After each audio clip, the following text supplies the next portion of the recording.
Imagine Eatonville in the late 1800s, a beacon of hope for newly freed black families seeking freedom and self-determination after the Civil War. But behind the headlines and official records, it was the women of Eatonville who quietly shaped its very foundations.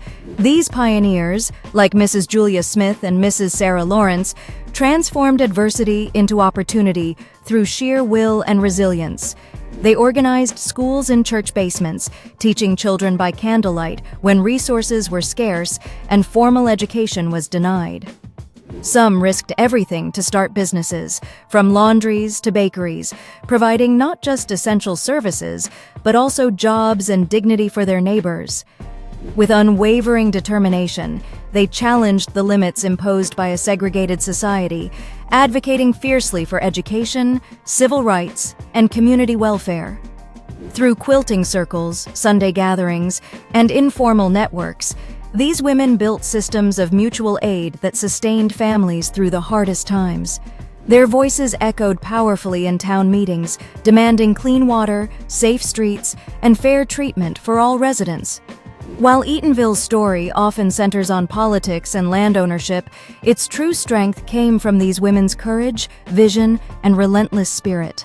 Their legacy lives on in every brick laid, every lesson taught, and every dream that began in this historic town. Imagine a place where hope was rebuilt brick by brick, lesson by lesson.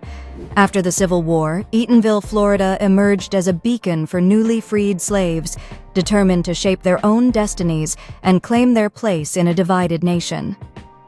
While debates linger about whether Eatonville was truly the first all-black town, its legacy in education is undeniable and profound. Freed men and women, hungry for knowledge long denied, built their own schools from the ground up with limited resources but boundless resolve. Did you know one of America's greatest storytellers grew up in the nation's first incorporated all-black town? Zora Neale Hurston, author of Their Eyes Were Watching God, was raised in Eatonville, Florida. Surrounded by a thriving black community, she absorbed the voices, folklore, and rhythms of everyday life. The first classrooms were humble, sometimes wooden shacks, sometimes church basements, but they pulsed with dreams and determination. Teachers, often barely older than their pupils, taught reading, writing, and arithmetic, planting seeds of self-sufficiency, pride, and empowerment. Education became Eatonville's backbone, empowering generations to break cycles of oppression and claim their rights. Parents sacrificed wages, children carried books miles over rough terrain, all for the promise of a brighter tomorrow.